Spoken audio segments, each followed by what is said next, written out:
Welcome everyone to today's checkup for the upcoming Dynamax Latios and Latias Max Battle Weekend. We'll be discussing the various counters for taking on these legendary Pokemon at length, their strengths, their weaknesses, and generally what to power up on these Pokemon to best utilize your Stardust and Max Particles. If you're new here, my name is Antarcticuno, otherwise known as the Dynamax Doctor, and I make videos discussing the finer details and mechanics for Dynamax battles. So, if that is of interest to you, please consider subscribing down below to stay up to date with the latest news and analysis. As always, here's a brief disclaimer about the damage calculation formula I use. While this formula is what Pokemon Go uses for its damage calculations, I'll be making some simplifications to attack and defense since I can't know your specific level, IVs, etc., and instead we'll just be using the base attack and defense of your Pokemon and the boss Pokemon respectively. When it comes to Latias and Latios, the reasons for why you'd want to invest in them come down to their legendary stat blocks and access to Dragon-type max moves. Both are decent Psychic and Dragon attackers, and Latias has the added benefit of being a Fairy-type attacker with Charm. At the very least, they have some cool shinies, and any spare Latias or Latios can be used to help farm candies by leaving them in power spots. Not to mention that both Pokemon have Mega Forms, which have some of the highest CP in the game for rating. We'll begin today's video by breaking down the various key players for taking down the Eon Twins. On screen is a triple Venn diagram featuring attackers, tanks, and healers, with each potential counter placed roughly where it shines role-wise. This isn't to say that you can't try to make something like Snorlax an all-out offensive powerhouse, but that it tends to skew more heavily in the territory of healing and damage sponging. For the upcoming Dynamax battles, I'd recommend a team composition of at least one strong attacker and 2 tanks or healers. Unlike Gigantamax battles, 5-star Dynamax battles will only allow up to 4 players per lobby. So teamwork through skills like Max Guard, which draws aggro towards the tank, will be invaluable. Let's begin, shall we? Dynamax Gengar and Gigantamax Gengar are the top 2 attackers against Latias and Latios, and it's no surprise why. 261 attack is nothing to scoff at, and with the same type attack bonus on Gmax Terror and Max Phantasm, Gengar stands in a league on its own offensively. Sucker Punch can also be used, but keep in mind that if used on a Dynamax Gengar, this will result in the Max move changing to Max Darkness, which is much less powerful than its other Ghost-type Max move options. Naturally, its frail bulk leads it to be best kept in the back until it's time for Dynamax phase. You may choose to leave Gengar in if you have a teammate who has shields up, but should those shields break, or the boss prepare a spread attack, be sure to swap Gengar out to avoid taking unnecessary damage. Latios is a great choice as an attacker against itself and its twin Latias.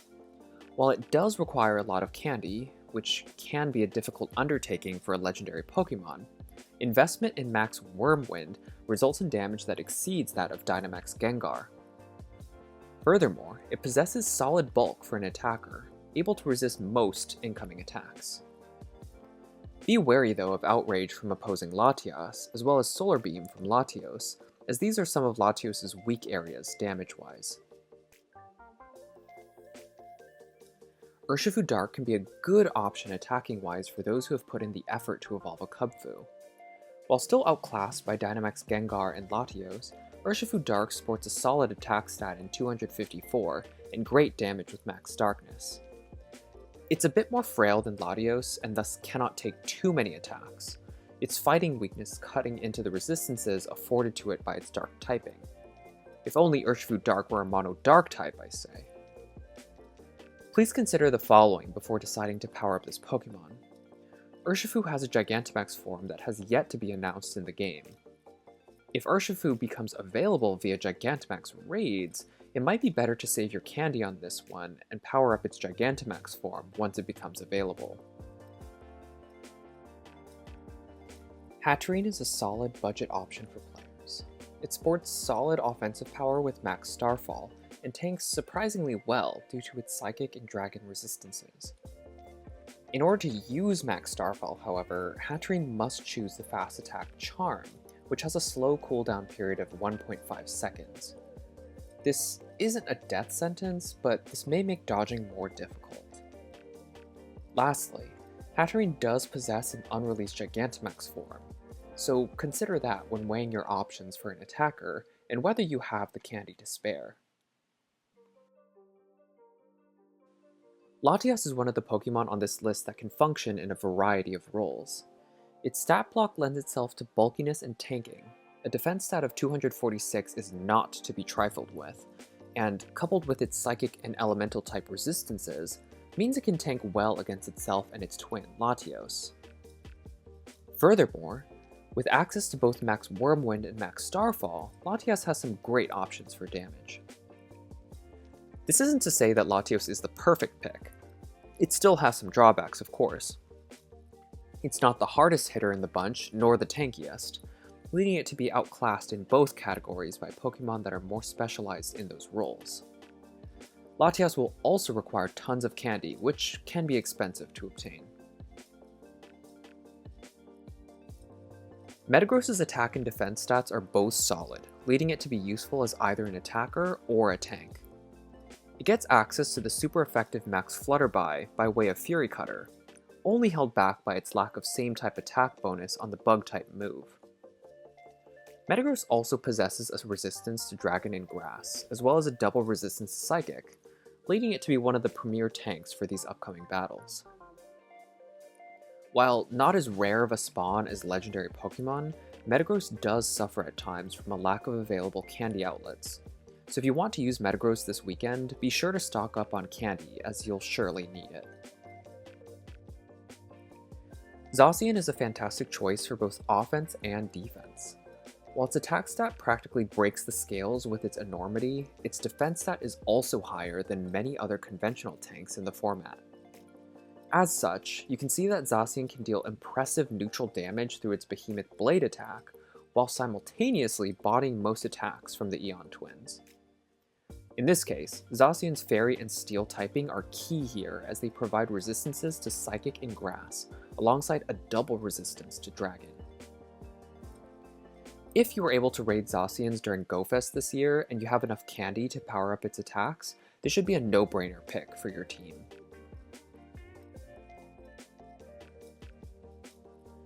Zamazenta fills the role of tank naturally for these upcoming battles. Its defense stat surpasses most other available tanks, and its typing at least offers it neutral coverage to Psychic, as well as some resistances to Dragon and Grass attacks. Where Zamazenta continues to stand out from the crowd, however, is its unique ability to start the battle with a shield, so long as Max Guard is unlocked. This allows Zamazenta to tank immediately, without the need to reach the first Dynamax phase, and thus may help more aggressively leaning lobbies to start the battle swinging under the protection of a fellow Zamazenta player. If you were able to raid Zamazentas during GoFest this year, and you have enough candy to power up its guard ability, this should be a no-brainer pick for your team. Shuckle, Shuckle, Shuckle. Here we find you again putting up impressive numbers as a tank. Shuckle possesses the highest defense stat in the Dynamax format, but this is qualified by one of the lowest stamina stats as well. Once Shuckle is able to put up some shields, its naturally high defense stat and lack of weaknesses to any of the Eon Twins' moves results in shields that take 2-3 hits to break, which could be an invaluable asset to your teammates. Shuckle is set back slightly by its inability to use any 0.5 second fast attacks, so make sure you plan your dodging effectively to keep those bulky shields up for as long as possible. Corviknight is a great budget tank for countering Latios and Latias. Rookity is fairly common to come by, and its Steel Flying typing allows Corviknight to resist Psychic, Grass, and Dragon moves, but it does unfortunately expose it to super effective damage from Latias' Thunder attack. Corviknight does possess an unreleased Gigantamax form, so consider this when deciding whether to spend candy on this Dynamax Pokemon or to wait for its Gigantamax form to debut.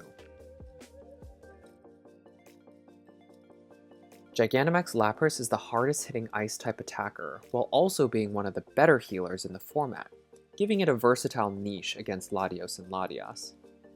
It possesses two 0.5 second fast attack options, and deals respectable damage with its Gmax Resonance max move.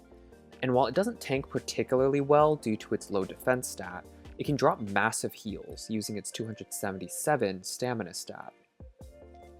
If you manage to catch a Gigantamax Lapras from the recent Water Festival Gigantamax Battle Day, this may be a good choice without breaking the bank, candy-wise. Blissey continues to be the #1 healer and damage soaker in the game.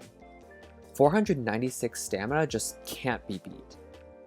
Blissey takes multiple hits with ease, which many other Pokemon, tanks included, struggle to do. Looking at the damage ranges Blissey receives from the Eon Twins, however, you might want to be careful about leaning on Blissey to do much more than healing or damage sponging. Even at level 3 with its max guard, Blissey's shields are almost always guaranteed to break each time Latios or Latias attacks, which is less than ideal. Gigantamax Snorlax is a great healer and damage soaker for Latios and Latias. Snorlax's massive HP stat means it can drop massive heals on itself and teammates, and its access to Gmax Replenish guarantees that it can do some decent damage if its healing services are no longer needed. Similar to other damage soakers, however, be wary of investing in max guard, as even at level 3, its shield will break every time Latios or Latias attacks. As a nice side benefit though, Snorlax's best fast attack in Lick does deal super effective damage on the Eon Twins, again making it far less passive than other damage soakers. I hope you feel a bit more prepared for the upcoming Dynamax Battle weekend featuring Latios and Latias.